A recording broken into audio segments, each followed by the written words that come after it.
Manipur gi miyam bu kayam kuina otna juna thamki gadawri chaliba chahi asigi me kunda Sirulili Festival hagdokpagi paulo ba chatkiba paumi singda Gwaltabi checkpost da Maha Regiment ayat apan pibagi thabakta paumi sing puba gari da Manipur tharabadi chatpa yaroi Manipur muthat kadabani haibagi wathok adugi mayokta CSO singi apunba kokomina me kunithoi gi ahing nongyai dagi chatharaki ba pung nimpunipan gi General Stride me kunmari da loisinkhre General Stride asigi makha chatharakpa Khongjang oina ngarang me Gitang kunmanga dagi miyamna Governor Banglada thomjinduna Governor boycott tauba resign tawgadabani haibagi demand ga loinana miyamna Khongjang asi saugatuna tongan tongan mafamsingda human chain chemba wakat mifam famduna Governor resign tawnaba demand tawrakliba asida Governor na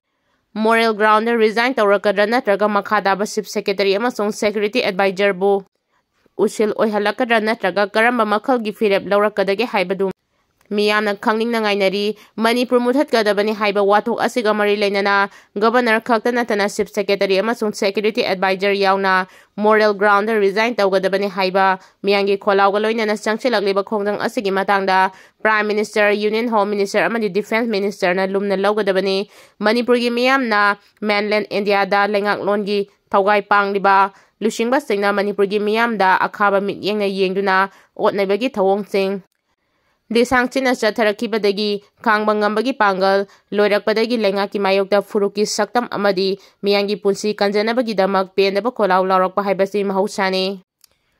Manipur gi miyamna Democratic Oiba Khongjang amadi Kholau Singbu Central Government ki lusingba singna nathaiduna leibadagi miyangi wafamda kham thengna pendaba leirakibani foreigners chin kuki zo kangluk ki narco terrorist singna logi wangmada Indo Myanmar border lansilakiba singna narco warfare chatharakpadagi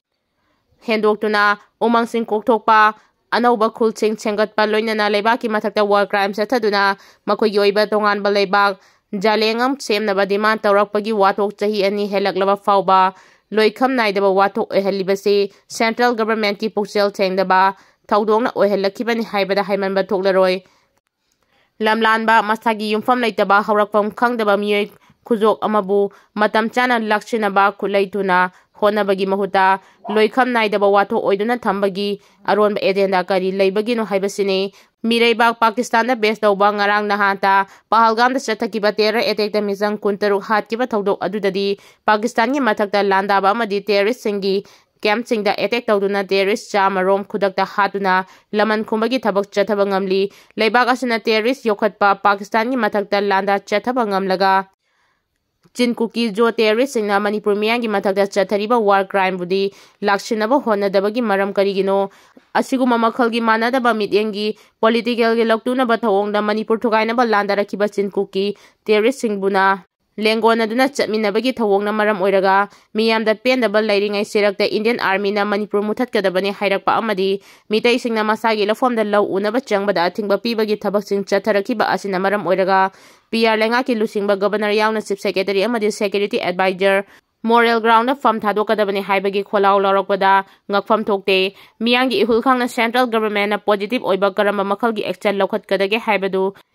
miyamna ngairiba asida miyangi aningba apamagi mayokta leitaba thabak lokhatpada asuma khongthang oigani Democratic oiba Khongjang sangchilakpada pangal chonbi nupi singda khutharakpa Bharat haiba leibak si democracy setpa leibak ni democracy setpa leibak amada leiriba miyamda piriba democratic right adugi matung ina makhoigi aningba apamba khudingma phongdokchabagi hak lei Bharat angaki chana pathamna piriba hak adugi manungda ngasi Manipur gi miyamna makhoigi hak phangjanaba democratic movement sangsiliba democratic movement adu yamna shanti oiba movement amani haibasi miyam pumna mangna khangi movement aduda saruk yariba nupi sing ayamana pangal chonbi ahal oiribi ngaktani adugumba ahal oiribi sing aduda security force singna sakti pairi amadi ngamle haiduna khut hekta thaba smoke bomb sidinaduna pokai halaga nupi sing aduda asopan nanghanba haibasi kwaidagi pangdaba amadi lujadaba machani haidaba yaroi Haudik Manipur da leiriba miyam pumnamak sauningbana maton lomlaba matamni handak urkhulda pangthokiba Sirulili Festival da pauloba chatkiba paumi singna tongkiba Manipur lengaki MST bus da Manipur thariba dumuthalu natrabadi chatba yaroi haina madi suba Maha Regiment ki kangbuna Gwaltabida thingkibadugi mayokta sangchilakpa Khongjangni Paumi Singna Tongba Bas, Marisuba Maha Regiment Tinki Badu, Manipur Lenga Ki Haibadi Governor Chief Secretary Security Advisor DGP Gi Apunba Mifam Amana, Warip Laura Matungda, Tinki Bani Haibasida Amuka Hena Manipur Gi Miyanda Sounding Bama Dipenda Bagi Masing Hengalagli, Asiguma Manipur Lenga Ki Matong Hukta Batawong Sing Asina Maram Oiraga, Kokomina Manipur Governor de Lale Haijagadabani Haibagi. Ultimatum P Bagaloina na Pung Nimpunipan Gi General Strike Kokre. Pung Nimpunipan Gi Manungda Manipur Governor na Sengdorakta Badagi Amadi Lale Hajarakta Badagi Makata na Miyam na Governor Gi Get Tamna Tomjinaraki. Luribadi Missing Yamba Sunataba Ima Ibel Karana Lushing Laga Ras Baban Tamna Jangchinaba Honabada Security Force na Smoke Bomb Sizinaduna Ima Ibel Chingda Aso Opan Nanghan Kibaduni. Khongjang aduda Ima Ibel Ching Aso Opan Nang Naglabani na Masaw Iba Inkalagliban na Hakaya Sawagi Pankay Longkre Irang Makata na Thorakara Haibagi Mipaiba Su Faunare Kudakta Kokomi na Fangtokiba Paugi Mifam Amadaso Kokomi Kanbenar Kuraidam Atobana Howjik Lairiba Isu Asi Compromise Toba Yaba Isunate Pandam Pangdriba Fauba Khongjang Hanloi Haina Lautokre Matang Sida Lagliba Wahangdi Ngasi Manipur datang du laita dabagi phibam ama lagliba si karidagi oirakibano haibadu Manipur lengakta natana malengi leba kayana khangnaraba wafamni haukiba lisingani kolhomdagi meyahomdagi kuki terrorist sing yauna mitai singda landarakiba aduda Manipur da lairiba state force singna terrorism gi thabak chatharagli kuki militant sing adugi mathakta nomai kapadi lairadana tear gas fawba kapkide Churchanpur lomdadi afaba makhalgi khulai paiba kuki terrorist sing yauna yamlaba miyamna torbung bangla tamna sangsilaktuna mitai singi yum mai thakiba aduda state force singna leptuna yenglaga leki Churchanpur lomdagi haigalaki ba state force singna torbung bangla gi miyamda tear gas kaptuna tanaraki aduktam thiba thodok adudana state force singna mathongna amadi matik mayai uthokpa ngamkide Lairiba state force amadi central forcing asi miyangi punsi amadi lantung ngak senduna thamnabagi damaktani miyangi punsi amasung lantung manghan takhanduna singnaraklaba matam fawbada matamdugi lengak amadi security force singna tumina laikiba ngaktani kuki terrorist singna mitagi mathakta landarakpa sahi ani hanjilagle mayum makai leijadraba displaced person kaya ama hawjiksu lengak na piba mafam singda saidang fam lauraga leiribani asumna yamna pendana leiringaida amukasu Manipur lengang na piba order ni haiduna Maha Regiment na paumi singna tongba basta thariba Manipur haiba wahaidu muthalu hairaglibasini masidabu karama miyam amadi karama praja singna tumina yengduna amadi khangduna leigadoribano Manipur gi miyam di state asibu yamna nuksijamani Manipur kaiba yaroi haibasi makogi asetba piremni apunba Manipur amagi damak thabak tawdariba miyambu security force singna criminal ama oina urakpa haibasidi yamna laibak tibani aduna security force singna tawriba yamna lujadaba thawong sing adu matungda tawdanaba khonaba chungani tampakta uthokliba thawna adugumna singdasu uthokba ngamlagadi ngasi thokliba thawdok asi thoklamdabasu yai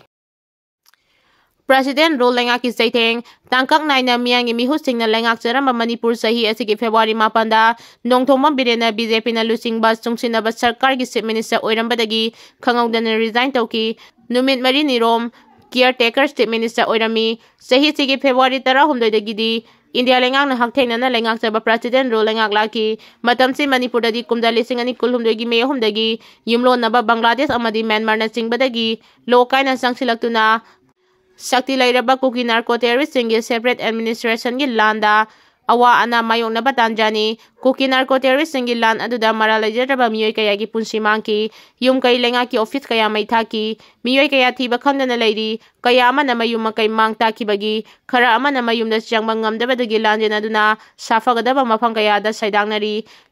lanjen nari ba miyoy kaya di masa-masa gi mayum makay da siyang duna layba Yadabata natana masagi labuk ingkol na singbada changduna lawu singu amadi manama sing thajabasu yadana lakibani thogliba thodok sing asi laksinduna mahusagi punsida hanjil hangani haiduna India lengang na army BSF CPR thogliba thodok sing asi laksinduna mahusagi punsida hanjil hangani haiduna India lengang na army BSF CRPF RAF na singba ehenba Central Security Forces kaya thajilaki Forces sing asigi matakda hanadagi lairaglaba Assam Rifles amasung State Force kaya laijarabasu kuki narco terrorist singi landi losinba ngamkide nongmaigi landadagi bhom amadi drone sitinaduna hena kanba lansing chatharaki miyoy kaya sibagi masing amasung mamagi masing hengalaki Kumda lising ani kulhomdogi me ahomdagi ngasi fawa chathariba irang asina Manipur miyamda wahaliba sing asige warusin puraktuna tangdulai taba purakpa ngamdrabadi BJP na lusing balengak Chief Minister yauna Minister MLA sing resign tawgadabani haina Congress CPI yauna lubkaya na irang tawki Manipur miyamna sumiyang mihuna sembas de lengang na miyoibagi punsi amasung lantung ngak senba ngamdrabadi Chief Minister MLA sing resign tawragadi safagani khanarami masimang na tungan malub amadi lekay gi mayna paibil luk kaya MLA kaya gi mayum da chatuna resign tawna bataksin ki posay kaya mangan takhan ki basu thoki lisang sina thokliba irang asi mapung phana laksinduna ingtapa purakpa ngamdabadagi ahan boyna NBRN Chief Minister dagi resign tawragani haibagi lila ama tawki maram sida MLA karanasu CM sindoktuna irang losinaba honaki India lengang na tabi dabadagi ngasi fauba phagi taraga laki CM Biren su makata na lengak saba ngamjadabadagi ikhang khangawdana Delhi gi khongchat ama halaklaba matung kumda lesing ani kunmanga gi February 4 da CM dagi resign tawgi February 19 dagi president rule lengak laki miyamna president rule lengak laklabadi India lengang na hakthengna na lengak lagadabani na safaragani khalami adubu lamlai manakta leiba chingthaktagi yelhomi mitai maitai tamna Kuki narco terrorist singna nongmai kaptharaki Imphal dagi Mukesh koba nupa macha ama ngasi fawa thiba khangdana leiri yelhomi mitai maitai singi lawfam kaya law singu tawba ngamdri lalol itik tawduna sujanomjaduna hingjari ba kaya laitana hingba ngamjadri hawjikchu kaya laitana president rule langangna fagani khanarambadugi ona tainabada Kuki narco terrorist singna sagatpa singna